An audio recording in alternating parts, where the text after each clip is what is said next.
I remember coming here for the first time in 2012 and checking this out. And I remember thinking to myself, if not now, when? When you look at this building the way it is, it's quite bare. We did so much with so little. And now moving into Victoria Street, I really feel that we're going to be able to do so much because we have so much more.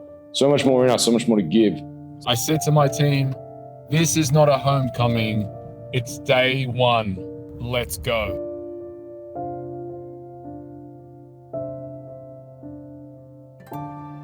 I'm at actually the new Enterprise Fitness. Obviously, things aren't ready to go right now, but... I remember he came into one of the team meetings and he was like, right, it's happening. The next step was to move into a new building. He was about to buy a new place, but I still didn't know when was the move going to happen. It seemed more like mythology and something that I suppose far too distant to experience or to kind of give too much thought. Beautiful trussels in the back. We've got 297 square meters of pure joy, of pure unadulterated space. Here at Victoria Street, just after some sandblasting.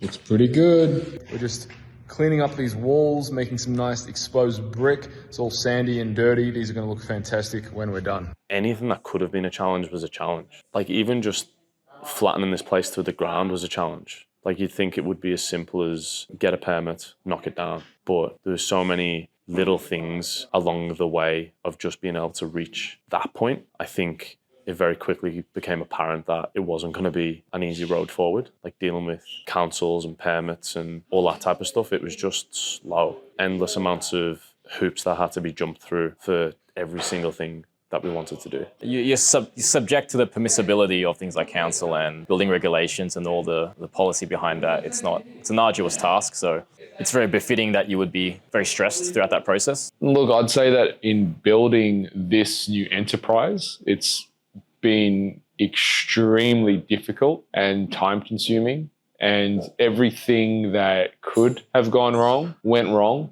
and things that I wouldn't have expected to go wrong went wrong. So we have, and this is probably to be expected when managing a pretty big project like this in development, we've ran into an issue. And the issue is, so the roof is supposed to go on, so all these beams that you see are going to get replaced. Then we're going to put the roof sheeting on.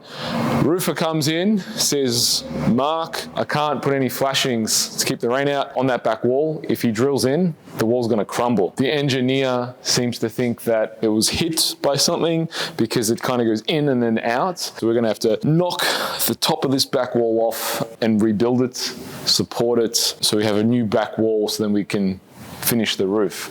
That's the problem. That's where we're at now. Hopefully we're going to get a emergency permit is what we're looking at. I think coming out of COVID, and this is where it gets quite challenging because personal views determine to some degree the professional choices that were made back then. Between 2020, the people that fucked him over from a personal level, business level. I mean, I think we do forget how much shit really got thrown at him from that perspective, just all at once. And then there was in the midst of COVID as well. You know, we were inside, outside, the car parks, moving around within 5-10 kilometers, work permits, managers leaving, coaches leaving, mandatory jabs and people cracking shits for that, and masks, no masks. And we had the health department come in about 5-6 times, check, make sure we're on protocol. Yeah, it was a lot. It ultimately just come down to two different beliefs, right? At the end of the day, Mark had a business to run and he had people to look after in terms of employment. And he wasn't willing to compromise on what the legalities were to stay open and keep the business running and keep the staff who still wanted to be here in a job, and obviously protect what he'd created over the previous 7-8 years. And the previous manager had a different view, and ultimately Mark wasn't willing to take that risk and put people's careers in his business in jeopardy. So that ultimately led to them parting ways. Like, I've never done anything as tough as fucking getting a place like this up and running, then having a team, everyone relying on you and all that stuff. So I have no idea how that kind of stress would actually feel. The whole weight of everything bearing down on top of them. Pretty clear that Mark's stress level was a bit higher than usual from when I first met him. Where it started in November was literally a patch of dirt. There's nothing here. It's literally dirt. We are standing on dirt.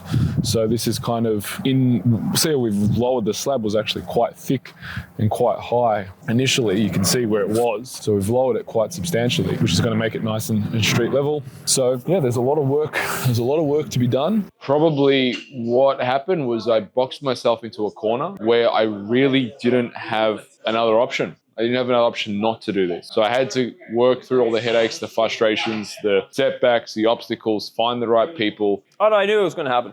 I knew Mark. Yeah.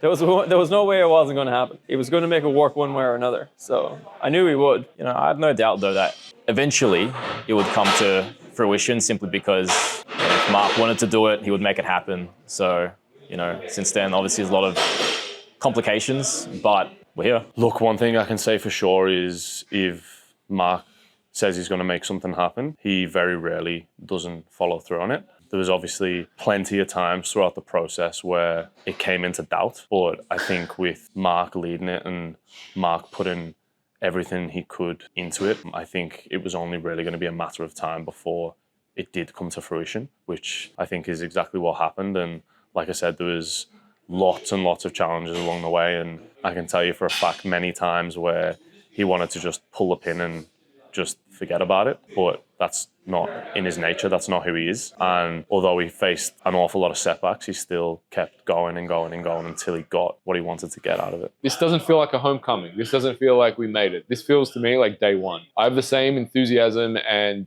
energy of waking up at 5:30 in the morning, ready to get to work as I did when I put all my chips in the first time, opening up Enterprise Fitness 12 years ago when we're at the other location. So for me, it's starting all over again. Where's Kate? Kate! Hey, it's all off the body. Wait. Kate, it's all chest. No. It's all off the body. Oh, so good. Go to the bathroom. Yeah. Here he goes already. The first one. Oh, get it! Look at him go. No, sweet. Go to the side. Look at that. It hits the light. There it is. What's next for Enterprise? That's a good question. It's exciting times. I guess the new guys coming in will never know the story and fully. There's only 3 of us who sort of lived in, 4 of us, including Mark. So yeah, there's only really 4 of us here who will have known the story behind it all, the experience of it all. So that being the case, I guess the new generation of coaches coming through will just see this as the new Enterprise, and then it's more so what's next after this. Making sure that, all his markets buy some new equipment, for God's sake. Can you just put a watermark of Enterprise Fitness on us? So the journey, I think the saying that rings true for me is that the work works on you more than you work on it.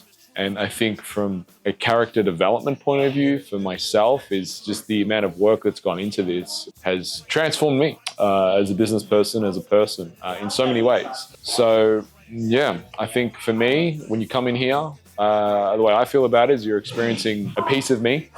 As funny as that might sound, like where I'm at. And I think when I opened up the first place, it was very much my personality. It was big, it was bold, it is what it is. It was very practical, where I've evolved. So yeah, that's where I feel. So, when you come in here, I think you'll feel that. And like the other place, we Enterprise is a soul. And I feel that soul is very much alive and well when you step through our doors.